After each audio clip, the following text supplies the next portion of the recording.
Hi, I'm Ross Tayler, your host and guide for Sacred Sundays, a space to slow down, tune in, and return to what's sacred within and around you.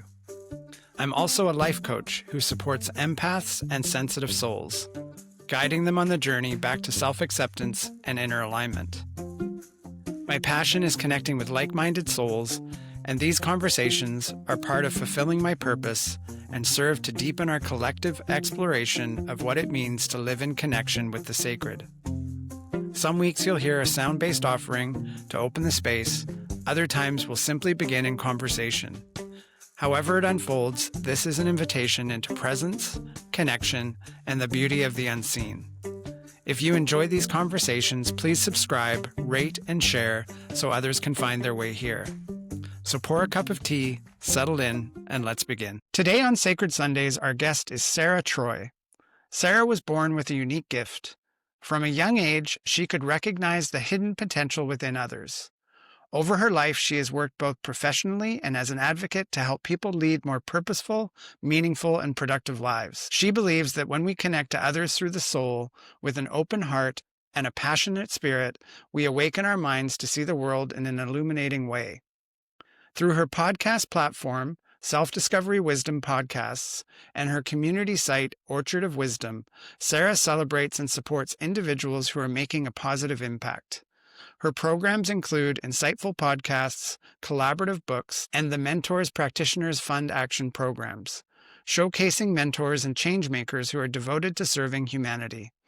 All part of her mission to ignite our souls, open our hearts, uplift our spirits, and expand our minds to see life's wisdom in new ways. Welcome, Sara. So happy to have you on the Sacred Sundays podcast. Delighted to be here. And you and I previously had a conversation for your podcast, so we just get to continue the conversation, which is really awesome. We do. This time I'm on this side and you're on that side. Absolutely. In your bio, it said that you had tapped into your gifts from a very young age, and that feels like a good place to start. Maybe you could share with us how they came to be and what you noticed and how that has influenced the path going forward. As a child, I suppose I downloaded what people needed to know when they needed to know it, even though I didn't understand what it was I was revealing. And people would say, "Can you repeat that?" No. Do you know what you just said? No.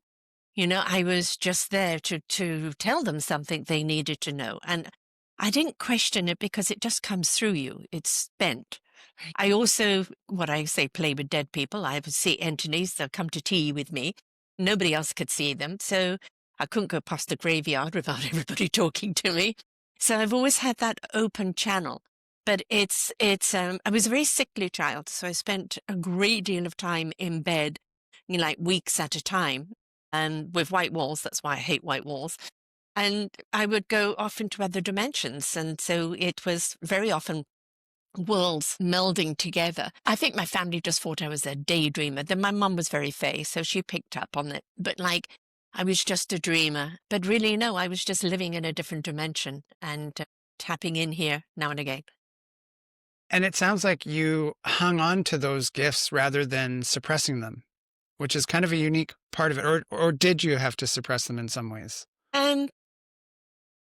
Every time I did suppress them, I would lose myself. So when I stepped out of my spiritual self and I stepped into the human expectation, I would lose myself and end up putting myself in a situation where I would be taken advantage of. And then, just constantly bending into a pretzel, trying to be what others want you to be because you want to fit in. You don't want always to be the odd one. It always was detrimental to me. So I kind of, from a very long time, battled between the human expectation and the spiritual divine presence. But later in life, much, much later in life, I managed to merge the two together. And when did you kind of put two and two together? Because I imagine a lot of people, they have these gifts, but they don't realize that they're gifts. They just accept them as normal. At some point, that must have really shifted for you. When did that happen? Yeah, I think when those gifts happened, I was in a very tumultuous marriage. Okay. So that marriage I retreated into myself to protect my spirit. because it was always on the attack. And I just lived in the humanoid self. And I was a reader, I was a spiritual counselor, although I could still do that. I kind of couldn't apply it to myself. Hmm. Um, and so for quite a number of years, I was in hiding, just in order to protect myself. Um, and then it's 94. There was a woman with a pendulum, and I had this constant blockage like a brick wall. Couldn't go over it, through it, under it. It was just in my way, like a hand on the chest, saying you can't go any further. And at that time, released 174 lifetimes from me, and that took the wall down. And then it was a discovery over the next few years in that tumultuous relationship with 3 children, in my own self-discovery of who am I now? Where am I meant to go? What am I meant to do with this? And is when my freedom started, and then my own discovery platform, and then discovering another 50 lifetimes that needed to be released. And so, it was all about letting go and embracing who I am now. But it's not something that happens overnight. It's something that is a gradual journey as you allow. It's always a discovery. Totally. And wow, I mean, 174 plus 50 other Yes. lifetimes. That's I've been here amazing. a long time. Wow. What did that really feel like on the other side? Because it's interesting sometimes, like I can relate to sometimes feeling like there's something I can't quite tap into that is blocking the path, right? And you're speaking to that. I have a program called Review of Life, which I take people through, and it's amazing of how many. It's just a little metaphorical journey and what it reveals. And it's amazing of how many people are living what I call the expectation path and not embracing their divine path, what they're really here for. And a lot of the time we don't recognize that because so much of today's world and our past ancestral DNA, our past life DNA is still running on old programming, dictating how we should be today. When you let go of that, you almost feel a little vulnerable. But at the same time, it's like a breath of fresh air. Kind of imagine yourself naked on the top of the mountain and there's a lovely breeze of wind and, you can feel it. It's lovely. But it's like what you do with it. And the voices or the feelings or whatever you receive guiding you forward, it's a new language that you kind of have to learn. Hmm. Make sure that none of that past stuff kind of finds its way back in, or recognize it and know what to do with it. Right. And you're making me think of once we have that clarity, we kind of still have to be in both worlds. Yes, yes, yes. Right. And I think that's definitely a dilemma that I face on Mhm. certain levels of I still need to be in this 3D reality and play that out in a certain way, but be in it in a different way from my side. But that's complex. And I think part of what you said was making that kind of leap to the other side in faith and trust, and that's not easy when we're connected through family that might have different views. There's a lot of friction that can happen. And it's okay to close doors or find different ways of channeling with them. Like I have a sister that actually thinks the work that I do is I'm a do-gooder communist because she has no understanding of what I am or what I do. And for a long time, I closed doors on her because I just said, I'm just not accepting any of this. And then when the door opened again, we play in our channel. Don't go in that channel. Don't go in that channel. There's no comprehension. She's very heavy into politics. I'm not into that channel. Right. If we stay in this channel of the common denominator, we're fine. Right. Right. And I think that's the thing, is that a lot of people think they have to close the doors on everybody completely. And some people you do, you have to. Hmm. And some people, it's like, take a step back, discover who you are and why you are. Then you're more able to see which channel you can open, where you can still have interaction with family, especially on a level where boundaries, we're staying Hmm. in the channel. And it can be done, but you need that time on your own first to discover your own boundaries, your own essence, your own being, before you can actually start opening up those channels with everybody else. And right there is the crux of it all, because you haven't mentioned it yet, but in previous conversations, you've talked about the idea of being an empath and a sensitive. And Yes. so the orientation of that is about trying to fix everyone in front of us and change their ways of being so that we can feel better in the world. Yes. And yet what you just said is, returning to ourselves and turning inward. And I think that's the hardest step. Well, one of the hardest steps to take. What would you like to say about that? 100%. 100%. That to place forgiveness on yourself, to place nurturing and kindness on yourself, to allow yourself to receive when you've been a giver, giver, giver, giver, Hmm. right? A healer, giver, nurturer, when you've been all of that, and now the universe is saying, no, it's your turn. All right, we're going to help you. We're going to nurture you. We now need you to say no to something and go in and heal yourself. It's one of the hardest journeys because you almost, as an empath and a spiritual healer, whatever, and where you are, is you feel it's your duty to be out there. And in a sense it is, but not at the cost of self. And that's the biggest problem. It's always at the cost of self. Our well-beingness, our mental well-beingness, our spiritual well-beingness. And if we're not fortified, if we're not in a right equilibrium within ourselves, we really are no good to anyone else. The hardest lesson to learn is to place value upon yourself, right? The importance of you, not self-importance. That's an ego thing, but the importance of you. And that for you, in order to be able to step up and help someone else, first you must help yourself and receive help from others. Hmm. And you're speaking to elements that are easy to understand when we hear them, Yeah. but to put them into place is another thing. I remember having a channeler tell me that, oh, when you go back home after this experience I had, she says, when you go back home, practice receiving. And so, of course, the universe organized and gave me opportunities immediately to Hmm. receive. And to say yes to those things was so incredibly hard. Yes.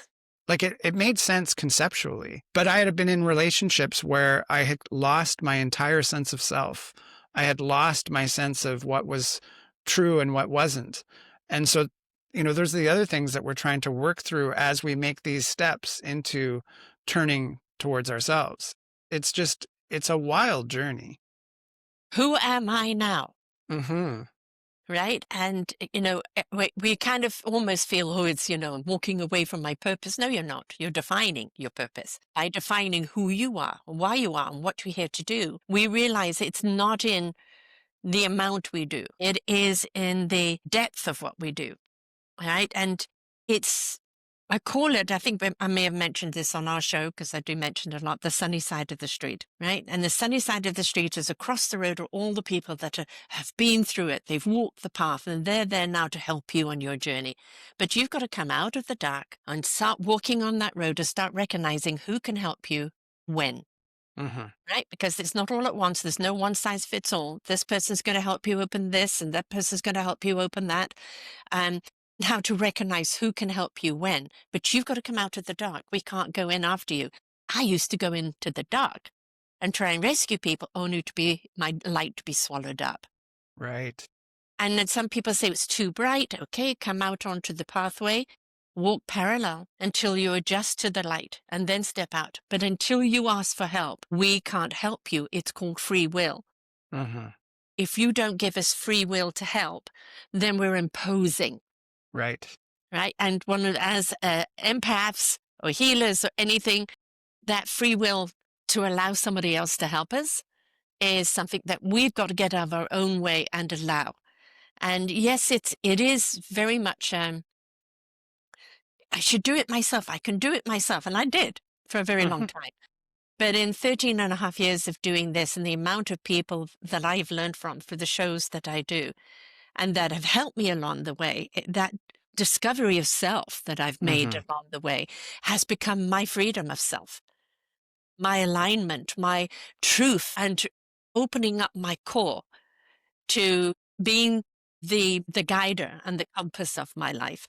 But you've got to be willing to step out onto that sunny side of the road and allow people to help you. Yeah.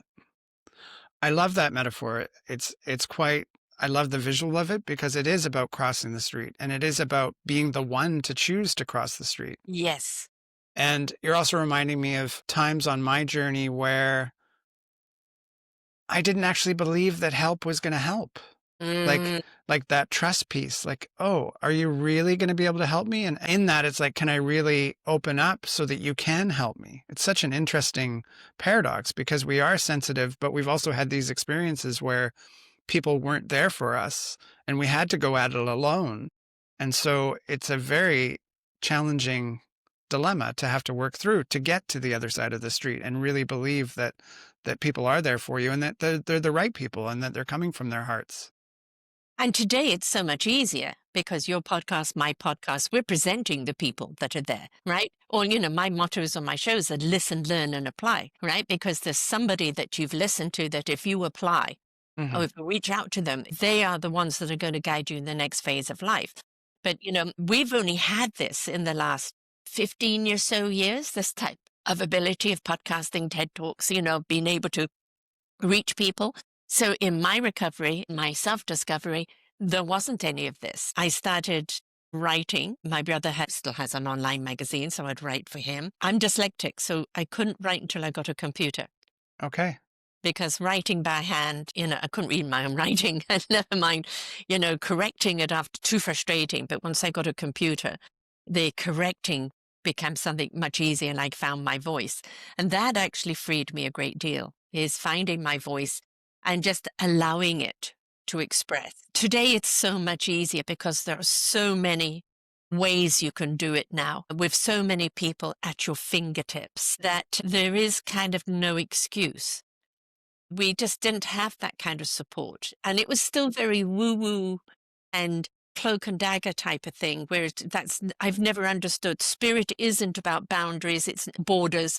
It's not about walls. It's not about cloak and dagger and being secretive about it. It's about being free, Hmm. completely free to be in spirit in everything that you do. So there was a lot of spiritual type of churches and things that I kind of went to, and all I found is just another look on religion. So, we have a choice today, which we didn't Hmm. used to have. Yeah. And you mentioned a little while ago, you mentioned purpose, and purpose is the result, I believe, of the struggles we've been through and the medicine that we bring back to the world from the healing we've given ourselves. And in the intro, you said that you really help people understand the hidden potential within them. What would you like to say about that? Because we're all looking for meaning in Yes. something or in ourselves or in life. But you're talking about revealing what's hidden within us. And I love that. And it's not something that I choose to do, it chooses me to do. And I've just come across people in my life in various different stages of life, and that I see them from the inside out. I see who they really are. And in some cases, they haven't liked the fact that I see them because they're living this facade and they've even fooled themselves. And I see who they really are.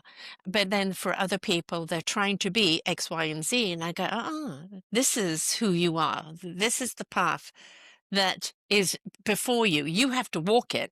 All I can do is show you the map, right? And it's not about the destination. It's always about the journey, right? And I can show you the map and where it can all take you, but you've got to make that free will choice in order to walk it.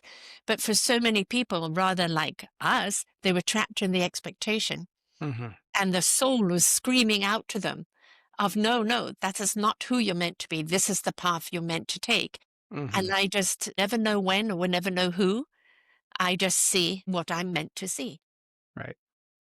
And it can feel like a tremendous jump off the cliff to make those Hmm. choices because Hmm. there's literally I always think of the hero's journey. Like there's a death that needs to happen in order for that new beginning to come around. Yes. And depending on how entrenched you are in that way of seeing the world, the more intense that jump is going to be. I say step out into the abyss, blind, deaf, and dumb, in order to see, hear, and feel. That's that leap of faith. And sometimes that leap of faith is the first step, right? We're not meant to have a roadmap. We can have an understanding of if you walk that way 20 paces, you're going to go off a cliff. Yes, we would like to know. And this is what I also call about fear. Fear is your companion. It stops you from walking off the cliff or walking into the lion's den or walking into the fire. Pay attention to those instincts that say no. Fear isn't something to stop you from opening the door to wonderment. That's society. That society blocking that entrance. It doesn't want you to be free because then they have no control. Right. We take back our control when we step in blind trust, when we surrender, when we allow, when we step out in wonderment and discovery and take the common sense fear with us to guide us, to keep us safe, keep our channels open for all those directions that they want to take us in, but in trust and in Hmm. unison with the universal wisdom. And you've done over 3,000 podcast episodes. Yes, I've done over 3,000. I did have hosts for a while, so they've done around about 800. But yes, I've done about 3,000 myself. Yeah. And what have you learned? Like, if you were to pick the top three themes, I would imagine that there's some consistent things that Yeah. show up again and again. What would you want to say about those things? What I'm absolutely loving, that no matter what the subject is, and I have 19 different genres. So whether I'm talking about spirituality or health, mental health, children, veterans, music, sensuality, it does animals, it doesn't matter what the topic is that if people are coming from the heart, they're coming in spirit. And, I have a business genre. And one of the things I love about the business genre is how people have stepped into that higher consciousness. They want to do business, not from the cutthroat six figures, trample over everybody to get there, but from the empowerment of the person that they're serving, the liberation and the enlightenment for people. And it's just wonderful to see this change in the whole business demographic. And I have interviewed ambassadors, leaders that are out there that are working with governments to change that consciousness. And it's wonderful to see. So for all the people that look only at the doomsday of the crap that's going on, Mhm. underneath it, there has been for so long now, people shifting the current. And the current now is going to change the waters altogether. I love that. And it reminds me of some of the simplest teachings that I've come across on my journey. I mean, there was a book that I read years ago, which really came down to, do you want to choose love or do you want to choose fear? Like, Yes. it's one of those two things. And you're What you water will fear grow, right? right. Exactly. It seems like we're really at a bit of a turning point. You Mm. just mentioned like these old agendas, the agenda of love that's trying to emerge. What would you say to people that are navigating all of this info? Because there's so much information out there that we can take in about all of this. But what would you say from your experience? Where are we at right now? What can we expect? What do you think is really going on? When you've been gathering an awful lot of junk for a long time and then suddenly you've really got a clean house, right? Maybe you're going to sell it, or maybe in-laws are coming. Then suddenly you've got to address all the stuff that you've put on the chair, on the table, in the corner, crammed into cupboards. And when you start systematically going through it, one step at a time, you realize, why am I keeping this? I don't need it. Throw it out, throw it out, Hmm. throw it out. And then you realize that the simplicity of keeping things that are vibrationally serving you. Now, I love antiques. I love the way they speak to me. I love the history and the life that's in them, right? For some people, they're like minimalistic. Once they have something of nature in there because nature does speak to you. But it's that cleaning house, that cleaning everything out. Now, in a kind of a deep breath, you can see it more clearly. You've got this kind of clean slate. And it's like, where are you going to go from here? You've Hmm. decluttered. And I think what we've seen in the last couple of years is the house clean. What we had to do is register that we had become, what do they call it when people pack everything all the time? Gosh, But like hoarding, hoarding. hoarders. We've become hoarders of useless stuff. And what we've looked at in the last couple of years, politically, world leaders, war, and everything else, is that hoarding of old paradigms, of old thoughts, of old archaic points of view. And what it's done is the hoarding has come to the surface. And we realize, okay, we're drowning in it. You're drowning in it. Everybody's drowning in it. It's time to clean house.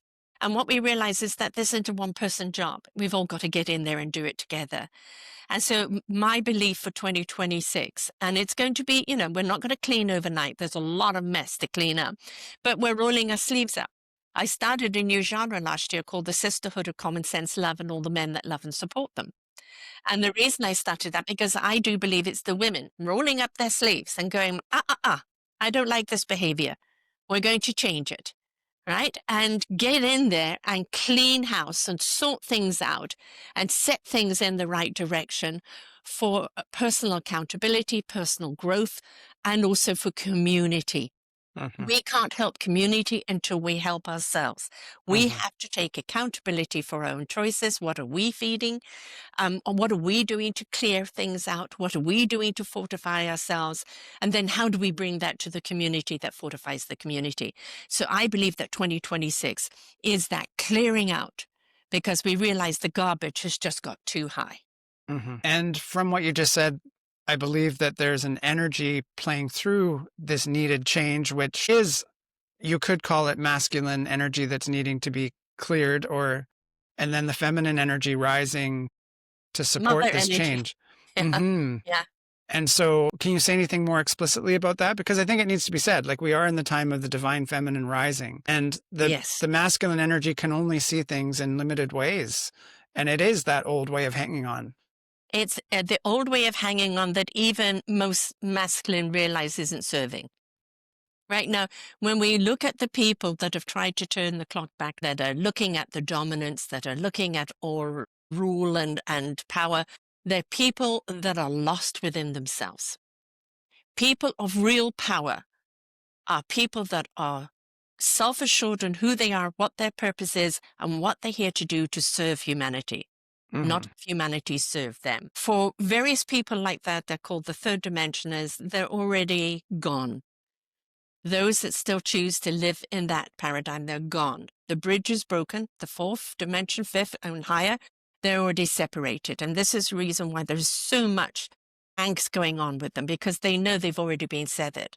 They had the choice 14 years to move over, and they didn't. It is obsolete. What we need to address now are the younger men, the boys, that don't want to live in that old paradigm anymore, don't want to be masculine energy and brute force and all of that. They don't want that. They want their sensitivity to come out. And it doesn't mean being gay. If you are, who cares? But it's about being sensitive and understanding they could be masculine in their sensitivity. And I think if we turn to the men and empower them, embrace your heart and soul, let your spirit guide you forward. Be that person that has that compass and that core inside of you to guide you everything that you're doing. We are going to build a far better masculine force that's going to support women and women support men, and we're going to see a society that isn't so divided between men and women. We're going to understand each other's strengths and each other's weaknesses. That's where it says, I bring my strength, you bring your strength. When we come together, our strengths are united, and then becomes unstoppable and unbreakable. But I feel that we have to change the way young men are brought up, the way young men are allowed to be. We have to encourage them that sensitivity, encourage that empathicness to come out, encourage them to ask questions, and that it's okay to feel, and that you don't have to live by this machoism that really, quite honestly, all it has ever done is create war and death. Uh-huh. All. You look at history, it is testosterone going to war. I am a man because I've just beaten a whole load of skulls together. No, you're a man when you can stand in your truth, in your spirit, in your heart, in your soul, and you're here to contribute the gift that you are to mankind. Yeah. I've been leading men's groups for the last 12 years. I've been walking that path, and one of the things that I notice is that we're all sensitive on Yes. underneath all of that. So Yes. I think really what you're speaking about, it's not really about gender, it's really about wholeness and returning to the wholeness of who we all are independently. And when we all have that connection to all of ourselves, we are more open to what needs to happen. And I love what you said at the end. I got chills when you said it, because there is so much that is missing, and we need each other to be able to find that place. Like, we each have a role that we can play, but we can only play that role once we've done our independent healing. And we've hurt each other in so many ways. And that's why it's taking time, I believe, for that pendulum to swing. I think, when things are enough is enough, Mm-hmm. right? When enough is enough. And it's like, it just can't carry on anymore. Mm-hmm. This just can't carry on anymore. That's when you kind of know it's time for the change. Hmm. Right? And I think that's where we're at right now. It's that we can't carry on anymore the way we're going. So that means we have to change.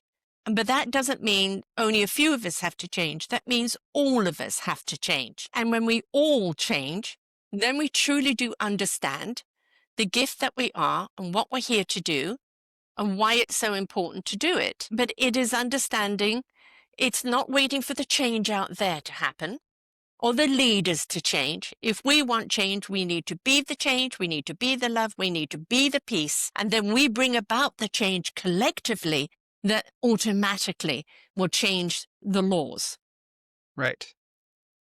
And I think I recently was looking, I mean, you live in the same place I do, and driving through parts of Nanaimo, you see the struggle and the pain and the impact of some of these things in society, and the main thing being homelessness and people on the streets. And I asked myself the question, it's like, why can we not solve this problem? And I think the answer that I come back with is, well, what if we looked at it from the sense of love? Like, if it wasn't about money, if it wasn't about these structures that are in place, like if we could cut through all of that, what would we do as a society? And why aren't we doing it? It's so Right. interesting to look at because it doesn't make sense. And I know it's a complex problem, but at the same time, with what you said earlier, what would love do?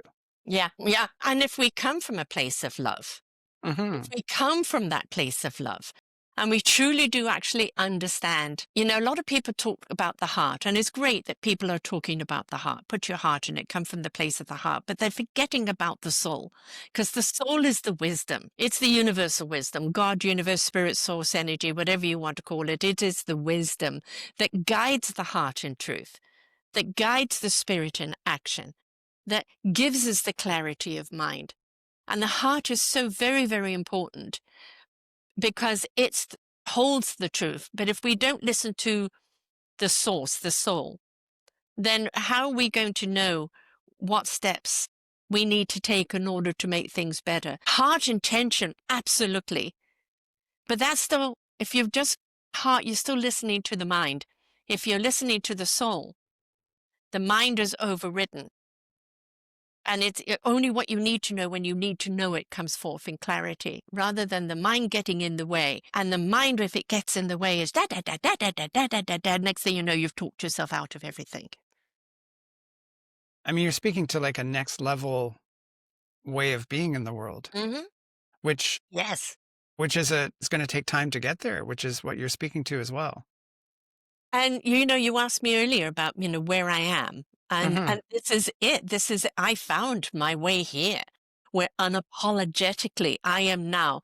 Listen to the very core of my being, which is my complete direct channel to the universal wisdom. And if something does not feel right, I don't have to go, but why? No, it doesn't feel right. Until it feels right, I'm not going to do it. I've learned to say no, which, as you know, is hard. And I don't need to justify that no, right? That no is no for a reason.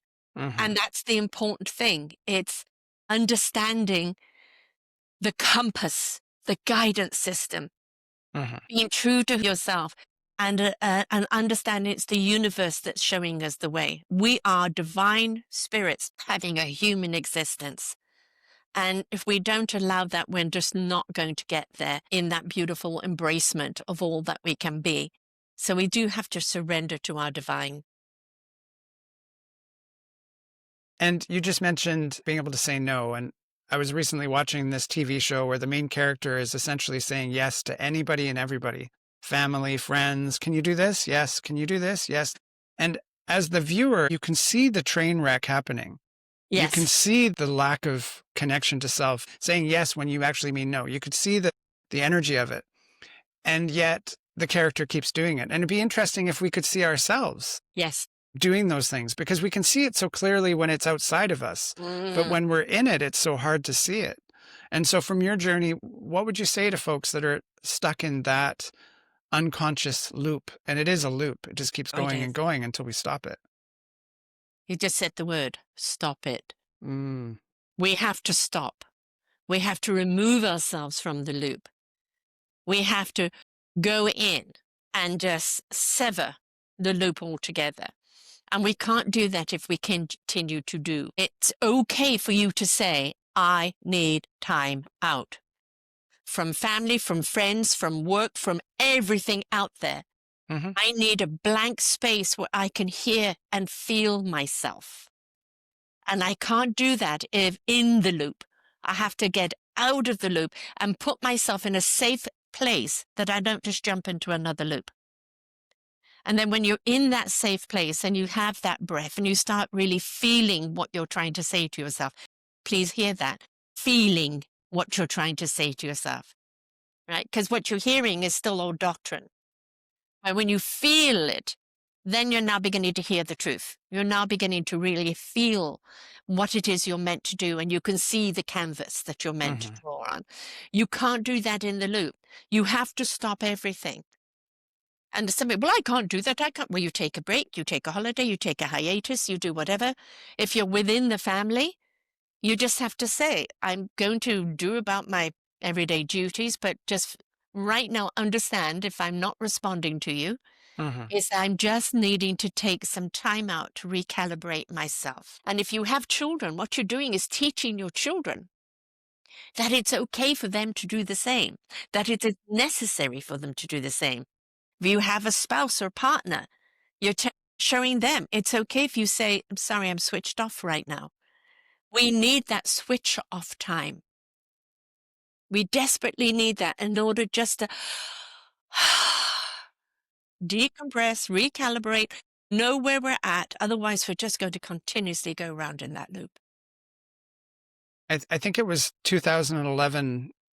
I had what I called my stop therapy moment. And at the time I was working for Starbucks. I'd been there for a number of years. And it was around this time of Christmas. It was like November or something. And I grabbed the front door to go into work. And in that moment, I knew, I was like, I can't do this anymore. If I keep going, I'm going to lose it. It's not going to be good. And it was one of those divine interventions where I walked 2 doors down to the medical clinic and there was nobody in there. And I got right in to see the doctor. And within minutes, I had 2 weeks off work, which became 3 months off work. And I'm so grateful for that time, but it was so hard. The guilt, the shame, I really believed that if I wasn't there, that particular store was going to close without me. Yeah, And because we put that pressure on ourselves, right? And I learned very quickly that was just a myth. Or somebody's imposition on you. Sure. Right. Oh, you don't be so selfish. Everything's going to fall to pieces if you leave. Sure. Well, what they're doing then is looking at people as expendable. Oh, well, he's burnt out. We'll just put somebody else in there. Right. And I do want to say that Starbucks was amazing in terms of supporting my journey of mental health and everything that I was doing. But I know what you're saying. There was a lot of external energy that was coming at me because for the first time I stopped. I started to connect with myself. I connected with nature. There was all these things that were happening that were such foreign concepts, to have space and time in my life when I had spent my entire life go, go, go. And I bring this up because I imagine there's people out there feeling exactly the same and wondering what to do. Well, you just said another word, magic, nature. Now, if we actually understand, I don't know if you've seen these little video reels on Facebook where they are recording plants. Yes, I've heard about this. Yes. And it shows they have, they can choose an instrument, but it is the music coming from the plants, from the trees, from the flowers, from nature itself. When we actually understand the impact of going into nature, right? Trees talk to you. Trees talk to you, not to your mind, right? It's not saying, hello, George, how are you? No, it's nothing like that. It is speaking to your soul, to the very being, all the fiber optics in your own body. It's speaking to the sensory of you. And just walking through trees, it's giving them your problems, right? Just feel them, hug them, but be a part of them. The other thing is water. Walking along the shore, letting your feet be in the water, immersing if you can, if it's not too cold. It cleanses. It's a conduit and it cleanses. The wind, letting it blow away the cobwebs. My 3 things that are absolutely important to me: water, breeze, and trees. I have trees around me all the time. I am less than a kilometer from the water and we get a great deal of breeze here. So I'm always feeling movement and flow. One of our biggest problems is stagnation. Stagnation in thought, in heart, and soul, in being. We need to get out there amongst the flow, which nature is always in flow, to reignite our own flow within ourselves. The reflection that we get, the reflection that I've received over the years in nature, it's undeniable. Yeah. The trees aren't running around trying to figure things out. They're solid in themselves. And they don't care. They don't care if you're a willow or you're an oak. There is no judgment. They don't care if you've fallen down and dead, because life will come from you. If we could be like a forest, just imagine how strong we would be. Right. And we are like a forest, and Yeah. it just looks different. We're not listening to our connection. We're looking for differences rather than looking at how we can matrix together in our own strength. And, the Judi Dench did a wonderful documentary on trees where they did time loop camera thing and just show all those threads of connecting between everything, the way they can communicate. And as I said, now with these devices, they're listening to how all the plants, mushrooms essentially, and all of these things, how they communicate. They are creating a symphony. And that's when you walk through a forest, you feel that symphony. And you can feel it just merge right through your very being. Don't go in there listening to something. Take the pods out. Go and listen to nature. Sure. Yeah, nature will speak to you very quickly if you do that. Absolutely. I once walked down a road of trees with my dog, and it was really, they were rustling their leaves like crazy. And I said to him, stop talking all at once. I can't hear you. Every tree stopped. Every leaf stopped. And then it was a gentle rustle after that. And it's like, would you commanding trees now? And I said, no, they were all trying to tell me something at once. And I just asked them to, stop shouting. I think I've had the opposite, where I see, one leaf on a tree just like waving at me, and I'm like, hello, good morning. Yeah. Hey, I've got something to tell you. Right. And the thing is, we can get out of our mind. You see, this noggin is where the big problem is. Because we've got to understand we are eons upon eons and eons of programming, of expectation, of living in our limitations. And what the universe is telling us, okay, you may be limited somewhat by the physical, but you are not limited by the spirit. And when the spirit comes in, it will show how much more we can do physically, and especially mentally. Because mentally isn't governed just by, we don't even use a fraction of our brain. Yet we are just so programmed. We've got to get free the programming, delete the programming. It's called a virus in your head. Delete it all, be that beautiful blank slate, and allow what really.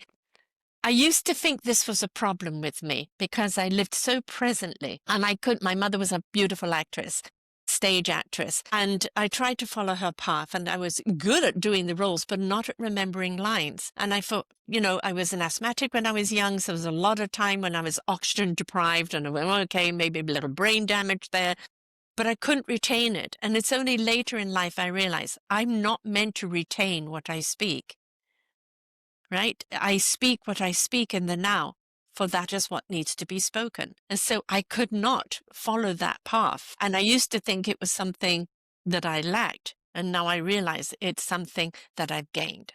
Yeah. And that's something that, one of the things I love about human design work is that it really shows us the places where those things become truth. Like some of us are very linear, and we need to have structure, and we need to have guide rails to help us on this path, and we need to memorize. And others of us are meant to be receptive and open, which is what you just described. And that is our way. And that's my way as well. And so it was hard for me to fit into those structures that were asking me to do things in a certain way and memorize and do the test and score high on the test. It was like, it just wasn't my way. No.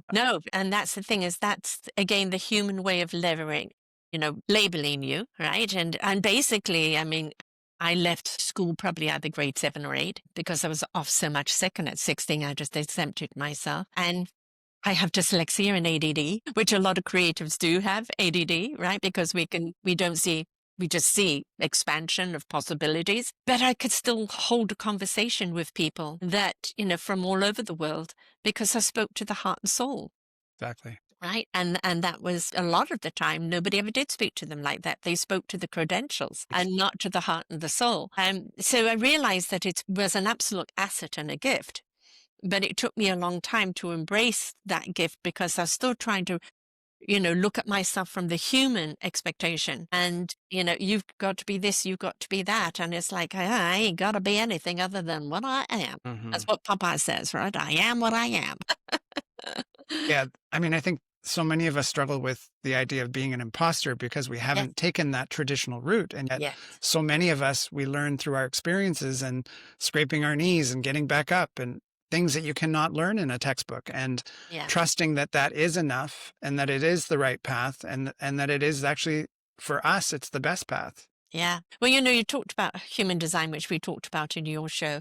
I'm a manifesting generator, right? So, it's always for me is generating possibilities. And, we don't know what we can or cannot do until we try, Exactly.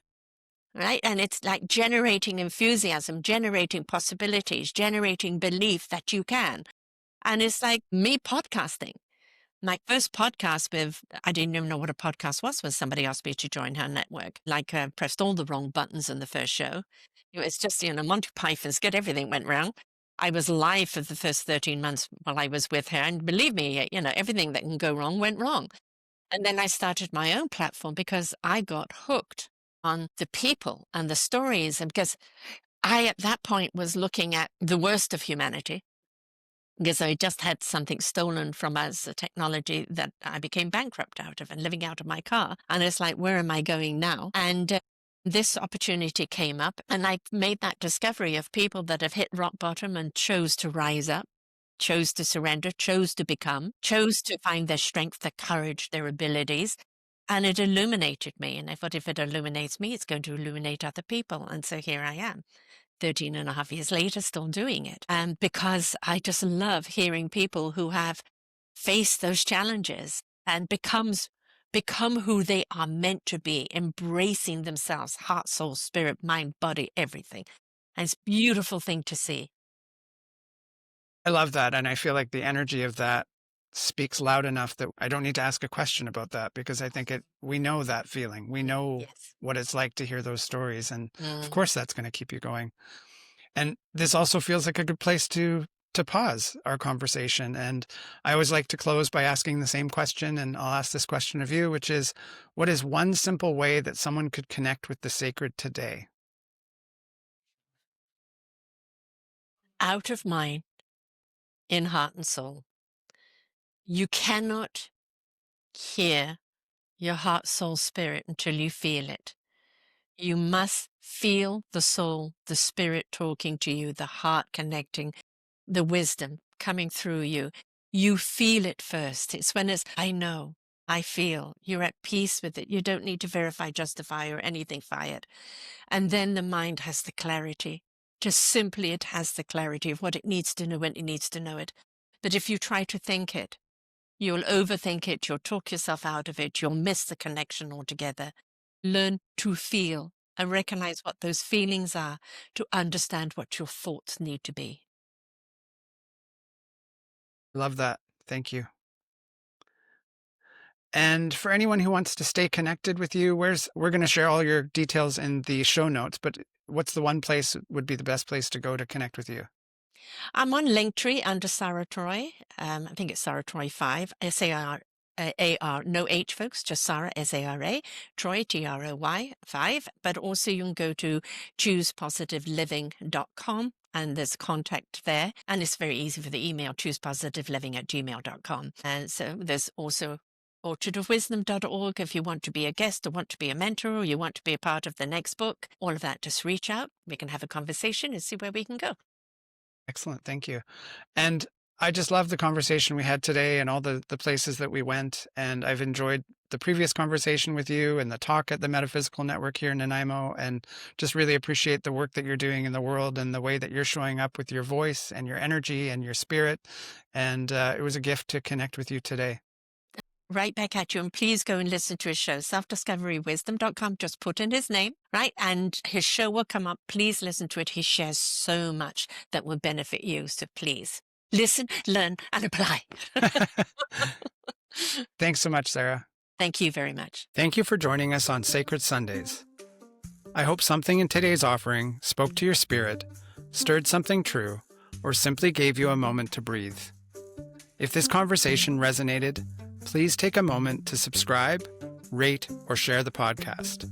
It truly helps this work reach the people who are meant to find it. And if you'd like to explore more of my work or connect with me directly, you can visit rosstayler.com, and that is Taylor with ER.com. Until next time, may your day be slow and sacred.